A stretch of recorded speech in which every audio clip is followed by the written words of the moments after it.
بچیوں سے خاص طور پہ کہتا ہوں کہ چپ رہنا سیکھ کے جاؤ۔ میں درد سے کہہ رہا ہوں، میرے ملک میں سسرال ظالم ہے، سخت ہے، بد اخلاق ہے۔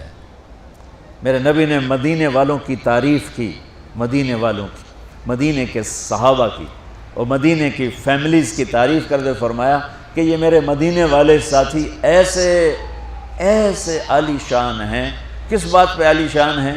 کہ تہجد بہت پڑھتے ہیں، نفل بہت پڑھتے ہیں، جہاد بہت کرتے ہیں، تبلیغ بہت کرتے ہیں، ذکر بہت کرتے ہیں، تلاوت بہت کرتے ہیں۔ نہیں، سنو غور سے، فرمایا یہ میرے مدینے والے صحابہ یہ اتنے عالی شان ہیں، جب یہ کسی کی بیٹی کو لے آتے ہیں ڈولی میں ڈال کے تو آنے والی بچی کو ذرہ برابر احساس نہیں ہوتا ماں باپ کے گھر میں ہوں یا سسرال کے گھر میں۔ اور میں بچوں درد سے کہہ رہا ہوں، میرے دیس کا سسرال بہت سنگ دل ہے، بہت سخت ہے، شریعت کا پتہ نہیں ہے۔ یہ ہمارا جوائنٹ فیملی سسٹم بہت بڑی نعمت تھا، جب ایک دوسرے کا تعاون تھا، محبت تھی اور ایک دوسرے کو آگے بڑھاتے تھے۔ اب یہ مصیبت بن گیا ہے کہ اخلاق اچھے نہیں ہیں، زبان کا بول تیر کی طرح، چھری کی طرح، تلوار کی طرح کاٹ رہا ہے۔ اس لیے شریعت نے یہ اجازت دی ہے کہ شادی کے بعد اگر مجھے گنجائش ہے تو میں اپنی بیوی کو الگ رکھوں، تاکہ ہم 2 کا کلیش اور 10 کا کلیش، بڑا فرق، 2 کے کلیش کو حل کرنا آسان ہے اور 10 کے کلیش کو حل کرنا مشکل ہو جاتا ہے، اور خواہ مخواہ کے کلیشز جو زندگی برباد کر دیتے ہیں۔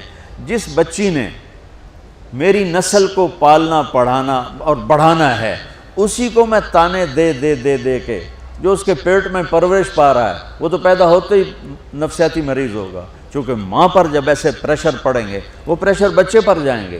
میری نسل، آج کے ماں باپ جن کو ساس سسر کہتے ہیں، یہ خود اپنی اگلی نسل کے دشمن بنے بیٹھے ہیں کہ آنے والی بہو کو عزت دینے کی بجائے، محبت دینے کی بجائے، بیٹی بنانے کی بجائے وہ ایک ایسا رویہ اختیار کرتے ہیں چونکہ اخلاق کوئی نہیں ہے۔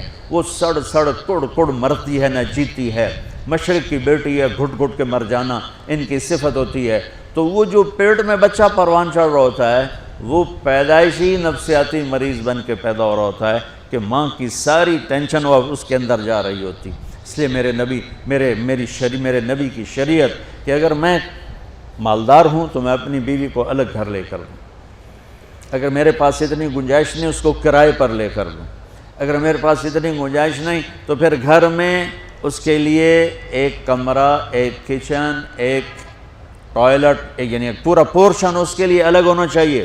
وہ بیڈ روم اسی کا ہو، اس میں کوئی اور نہ ہے، وہ کچن اسی کا، اس میں اور کوئی نہ ہے، اس کا واش روم اسی کا، اس میں اور کوئی نہ ہے۔